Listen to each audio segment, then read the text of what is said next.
Hi, I'm Alan. My normal co-host, Dennis Sharon, is taking some time off enjoying a sabbatical from work. Since Dennis is out, we're going to rotate with some guest interviewers. Today, I'm with guest host Earl Blackmon, and we're chatting with Mike Payne. Mike is the owner of Gwin Stationery. On this episode, you'll hear how the paper and stationery business is thriving due to resilience, what it's like having a family business, and how Mike believes caring is the primary answer to most problems. Welcome to Playing Above the Line. We're a podcast that takes a peek into the daily lives of community and business leaders. Each week, we uncover different views of the path to growth, leadership, and achieving success. I'm Dennis Sharon. And I'm Alan Cave. Dennis and I are both shareholders at Hartman, Blackmon & Kilgore. We're a full-service accounting and business consulting firm. As CPAs, we've had the unique opportunity to work with many different leaders and decided we wanted a way to share their incredible stories that we've learned along the way. Well, Earl, thanks for joining me today to be a guest host on Playing Above the Line. Welcome. Thank you, Alan. Great to be here with you. And we're going to have a lot of fun today. I know that you know Mike, and our guest is Mike Payne, and president of Gwin Stationery. So, Mike, start by telling us a little bit about yourself and what you do currently at Gwin's. Well, I'm a printer. We've been printing since 1973, and we started as a small family company. My father was working for a large corporation, and then one day he decided he didn't want to do that anymore, decided he wanted to be able to control his fate a little bit more. And we started a small company down on Royal Street in 1973, had 1,600 square feet. It was myself and my mother and my father and my girlfriend and my aunt and uncle. Maybe 2 years later, my aunt and uncle got out of it, and then we just took it from there. I made the first sale. The sales were zero when I made that sale. Yeah.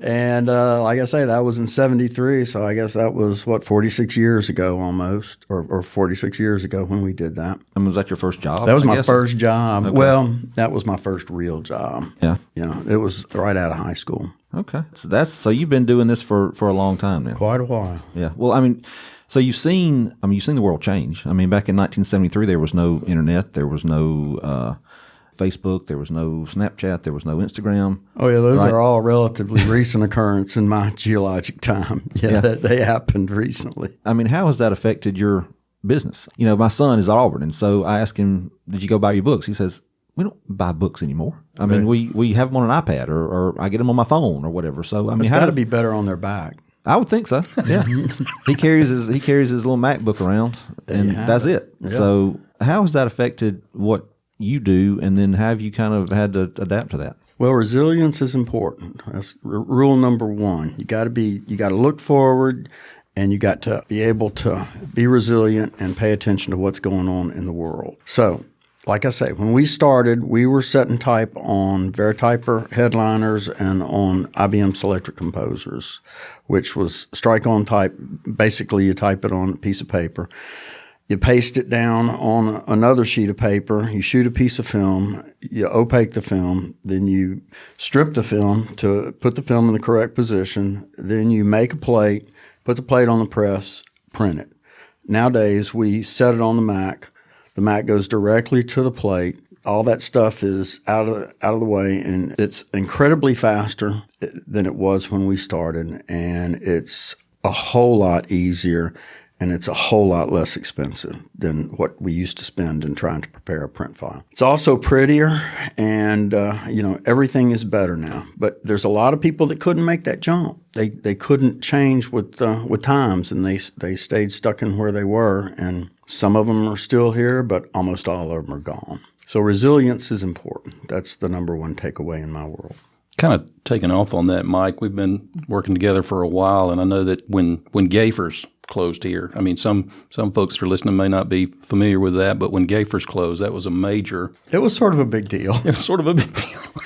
Kind of talk about that. How did you guys respond when the Gaffer's franchise went away? Well, quick story about Gaffer's.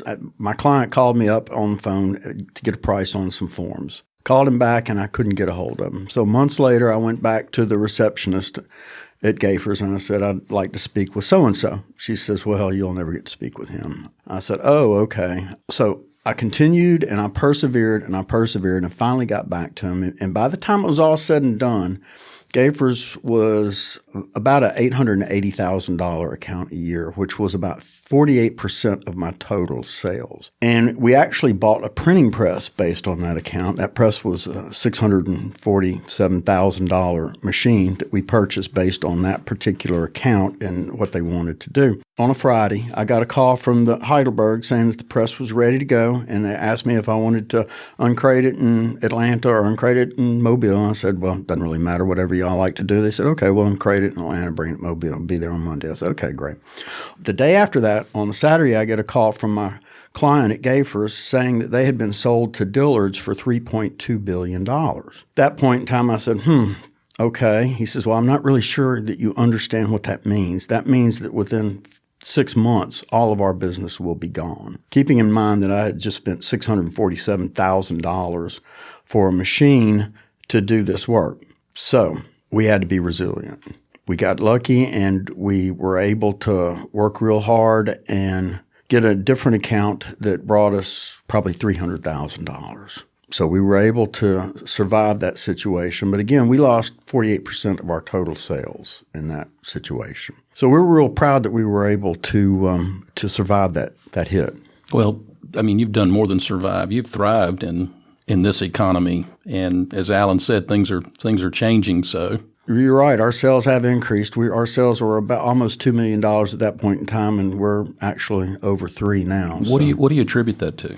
Well, tenacity, resilience, the ability to invest in the business and the technology that's necessary to be productive for our clients and to be efficient for our process. We worked real hard to try to give the clients what they need. Well, I mean, obviously your business has gone through change and technology and that kind of thing, and as has the accounting profession. And like you pointed out, I mean, there are some that have survived and some that haven't. Obviously, you have and have thrived. So as the leader of your organization, I mean, I can imagine that when you came in and told the folks, Gafers, or when they found out that Gafers is gone, and that was almost half of your business, I could imagine there's a little panic there. Well, not really. I think the people will respond to you how you present to them. And, I presented to – one of the things that we didn't do when we had that business is we didn't go out and buy beach houses and boats and nice cars. Mm-hmm. We put all of the money that we made from that business back into the printing business. So it allowed us to be efficient and to have very little debt. Well, so you said that your people reacted based on kind of your personality. So what is your view on leadership? How do you view yourself as a leader? What's your philosophy? Well, I think the number one thing is you have to care about your organization and about your clients. The number one thing is you have to care. Number two thing is you have to make sure everybody knows you care. Then you have to make good decisions. My situation is I try to work about as hard as anybody else in the organization. I delegate, but I also do my part too and work as hard as I possibly can to make everything a success. Because I work for the organization. I work for the company. I got 20 people depend on the organization for their life. That's how they make their living and buy their food and their clothes and pay all their bills. Mike, one thing that we've noticed about Gwin's is the family atmosphere that you have there. In fact, family is important in your organization. You referred to your dad being part of this organization. You referred to your girlfriend, who ultimately became your wife, right. and she was involved in this organization. Sometimes you get lucky. Sometimes you get lucky.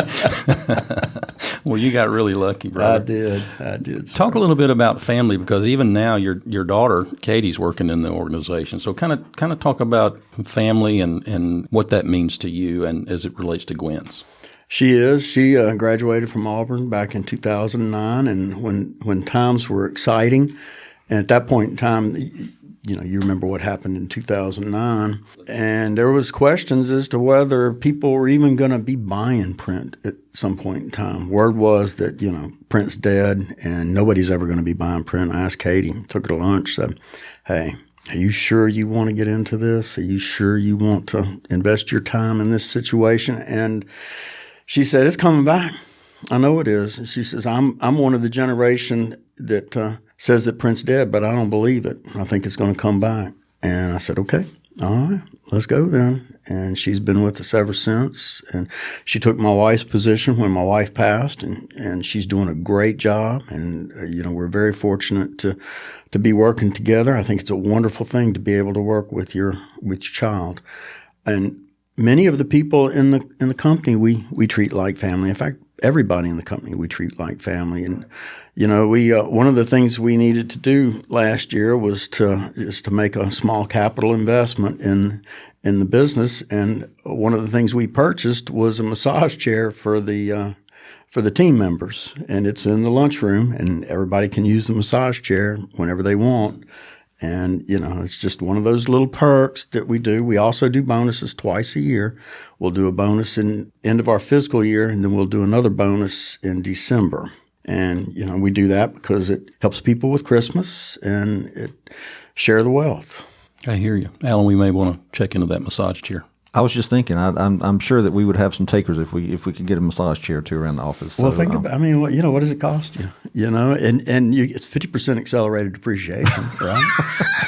Always think about the tax angle. I like it. Well, you got to assess all situations when you're making a business decision. Right, I understand. Well, speaking of Katie and working with you, how is that working with your daughter and having her work for you? Because I'm thinking about Abigail, my daughter. I don't know that. I don't know how that would how that would work. So I'm sure there are some challenges. I would think, or you tell me. I don't know. Maybe not. But there is challenges to certain things. But you got to trust. You got to know that they're doing the right thing and doing it for the right reasons. And I'm fortunate. My wife did a great job with our children, and they're both great children. And I'm excited and happy to be doing that. And they have to want to do it, though. You can lead a horse to water, but if they don't want to do it, then they need to be doing something that makes them happy, that they enjoy, that they get fulfillment with. Because, their work takes up most of our day. And if you spend an all day doing something that you hate doing, that's not a healthy situation. So, and I'm fortunate that Katie likes doing what she does and that we like working together. Awesome. So, obviously, Gwin's come a long way since 1973. Talk about what the next step is. I mean, if you look 3-5 years down the road, obviously as Katie becomes more involved in the direction and vision of the company, where do you see Gwin's going in light of technology today, and in light of just some of the things that you see in the industry? Where do you think it'll be in 5 years, or where do you hope it'll be? I think it's going to continue to be successful. Our trajectory is between flat and up. And in our world, flat is a pretty good situation. I mean, Earl can probably speak better to that than I can with regards to our sales trajectory. But I see lots of positive. I see lots of opportunities. We just have to make sure that we take care of the clients and take care of the team members. Yeah, I think that's key. Thinking about what the customer wants. As a Lean Six Sigma consultant, Mike, I was really interested in what you were saying earlier. That's one of the key concepts of Lean is the voice of the customer, listening to what the customer has, what they want. But as you were talking about processes earlier and about how things have changed from the time that you just began, that also piqued my interest, as I think about process improvement. As you think about continuous improvement, what do you see happening in the business, say, in the next 3 to 5 years? You talked about some of the technological changes that have occurred in the recent past, but what about looking forward? Well, we are offset and we're digital. They're two different animals. Offset is better for long-run, higher-end type print jobs when somebody's buying 5,000 or 10,000 of something. And digital is better for short-run print jobs when somebody's buying a small amount of something. I mean, I can print 50 color brochures in a very cost-effective way with super high quality. You don't have to buy 10,000 anymore. So that's hurt offset to some degree, but offset is still viable. We, in fact, we did a lot of offset business this month because of newsletters and other longer run things, and we've gotten a new client that is going to be more offset reliant. So offset is still viable. Digital is big though, and one thing we did is we invested big in digital 6 or 7 years ago, and it's paid off. If we didn't have digital, we probably wouldn't be alive today. But it's very cost effective for the client, and it works well for the company. What's the most unusual thing anyone's ever asked you to print? Can you say it over the air? Yeah, I mean it's got to be at least PG-13 and there's down. probably a couple of things that I won't talk about. One time I had a guy that kept pestering me to print $20 bills. And I said, I can't do that, man. That's crazy. He says, come on, man, come on. I said, you really want some 20s? He said, yeah. I said, all right, how many you want? He says, well, how many can you get? I said, as many as you want. You just tell me how many you get. Just tell me how many you want. He said, I don't know. I'll take 200. I said, okay, all right. He says, well, how much is that going to be? I said, 200. That'd be $4,200. He said, what?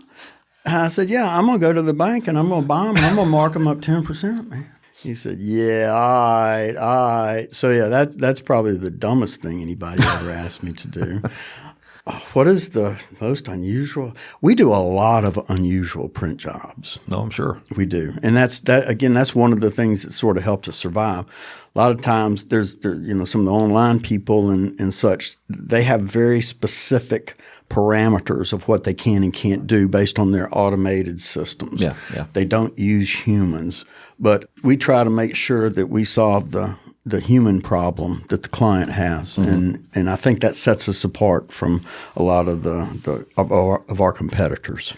Well, that's a good point because I mean you don't get the same kind of personal attention going through a .com website, because you're basically interacting with a bot or a computer program or something like that. So yeah, yeah, and we can ask questions and give suggestions. Right.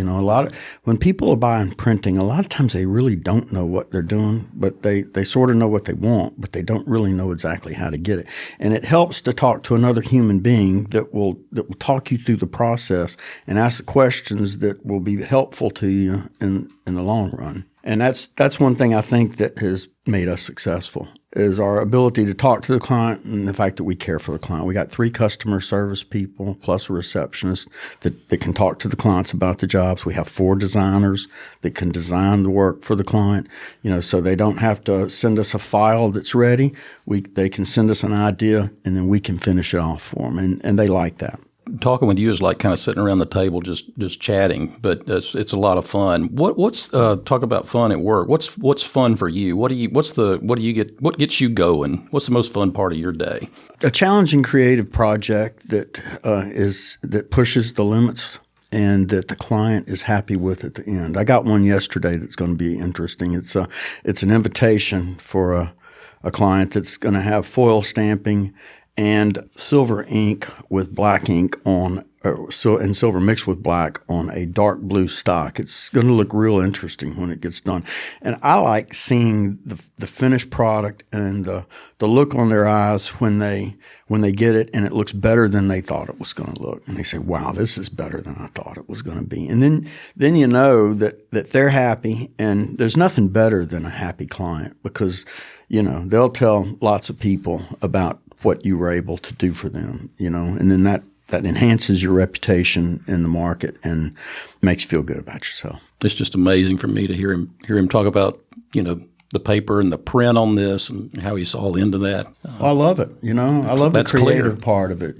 That's the fun part for me is the creative. You say, Katie, I mean, when she came to work, she said that she thought either print was coming back or whatever, however you put it, or it's not dead. Is that kind of like everybody now is wearing bell-bottom jeans again? They're listening. Pendulum swings. They're buying vinyl, again, as opposed to CDs and downloading and that kind of thing. So, I mean, do you think that's kind of going to be the trend even in your business? It'll ebb and flow, I'm sure. Sure.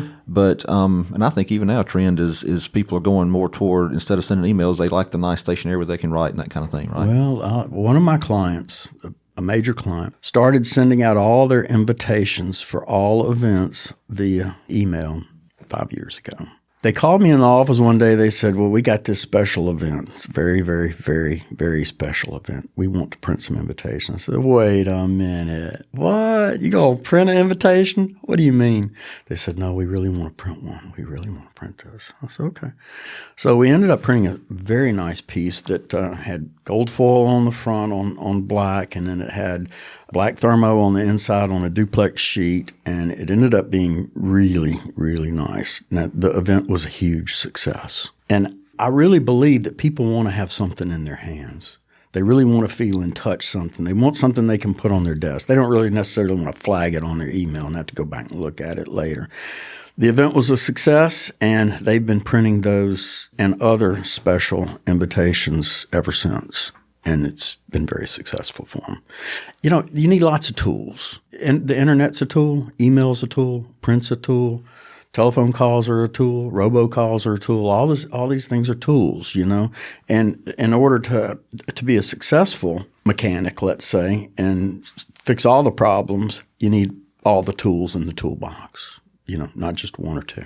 Well, I've said it over and over and over again. I don't know how many times on this podcast because it keeps coming up and maybe not directly, but it's about relationships. And so even that client of yours that took the time to, instead of sending a mass email blast, get an invitation printed. I'm sure someone, you know, hand addressed it or calligraphed it or whatever.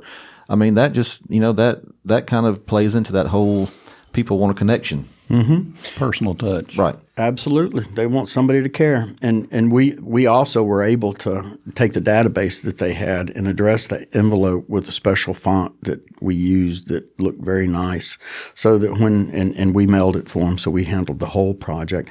And, you know, when they got it, it looked good. You know, it looked like something that they didn't slap a label on it, you know. It looked good.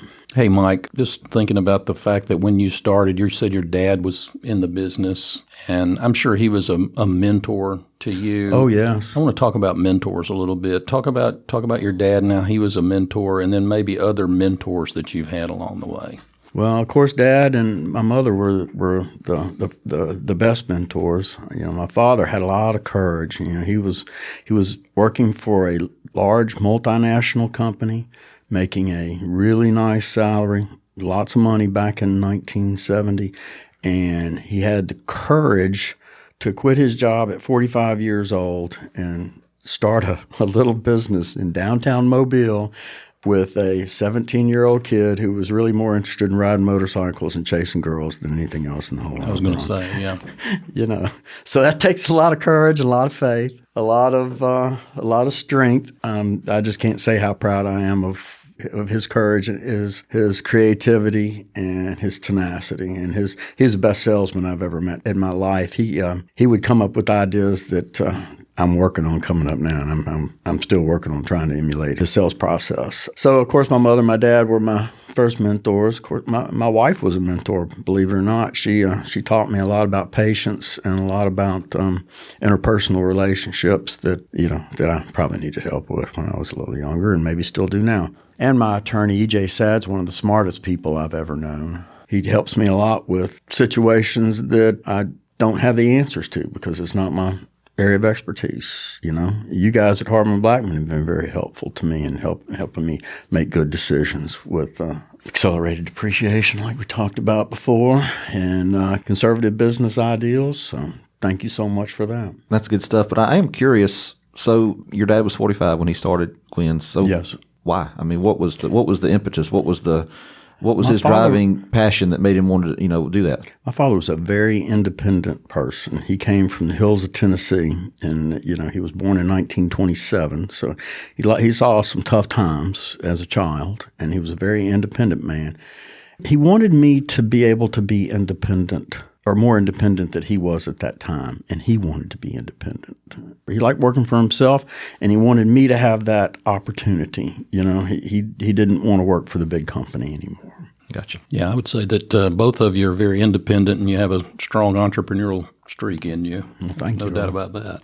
So as we're going to kind of shift gears and get to know Mike a little bit better portion of the program. So are you a big reader, or are you a podcast listener? What I'm asking because I want to know if there's a book or an author or a podcast that you listen to that's made an impact on One of my favorite things to do, I drive a lot. I live in Grand Bay and work downtown. So I'm going to drive an hour a day. And one of the things I like to do is listen to books on tape. Okay. Now, who are my mentors in books on tape? I would say Napoleon Hill, Earl Nightingale, Jim Rohn, Harvey Mackay. All of those people have written and recorded books that have made me a more rounded human being. I don't know how much. Have you ever listened to Earl Nightingale? I don't. I was going to ask you, do you have a book title or two you can throw out? The Strangest Secret. Okay. The Strangest Secret is by Earl Nightingale, recorded in 1955, I think it was, maybe. Earl Nightingale was a Marine in World War II, and he was actually on the fantail of the Arizona on December 7th, 1941, I guess that was, when they dropped the bombs down the stacks of the Arizona, and he was blown off of the fantail into the water and saw lots of people die. He was mostly deaf because of that, I believe, and he always looked for the essence and the secret of success. In other words, why do some people do well and others struggle? Why? We all have the same genetic makeup for the most part. I mean, but some people do well, some people not so well. So he spent his life looking for that secret, and his answer is we become what we think about. Now, if we think about success, we become successful. If we think about failure, we're going to become failure. And that was the essence of his message. And Napoleon Hill, he was commissioned by Andrew Carnegie to write down the secrets of success of all of most successful people of his time. And he interviewed presidents, Carnegie, of course, Thomas Edison, Henry Ford, all of the major industrialists of the time to find out what their secrets to success was. You know, Okay. If you get a chance to listen to any of his stuff, you ought to listen to his stuff. Well, Mike, I mean, we could sit here and go on for another couple hours. We don't have that time, but I do have one last question for you in honor of you being a stationery guy. So if I gave you a magic piece of paper, a magic piece of Gwin's stationery, and you could write one word or phrase or thought on it that the entire world would be able to read, what would that be? Care about people. Care. Nothing wrong with that. Yeah. Care about your work. Care about your work. Yeah. Care about your team. Care about your team. Care about your family. Care about your country. Care about your world. Care about your water. Care about animals. Care about everything. Well, Mike, I think it's obvious that you do care, and we appreciate the opportunity to visit with you. Thanks for joining us. Yes, sir. Thank you. To learn more about Mike Payne and Gwin's Printing, please check out their website by going to gwins.cc. Their social media pages are also linked in the show notes. Well, thanks for listening to our podcast today. To never miss an episode, subscribe to Playing Above the Line at iTunes and anywhere else you get your podcast. And be sure to leave us a rating. We'd love to know what you think about our show. To contact us or to stay connected, follow us on social media at HBKCPAS on Twitter, Instagram, and Facebook. Thanks for listening.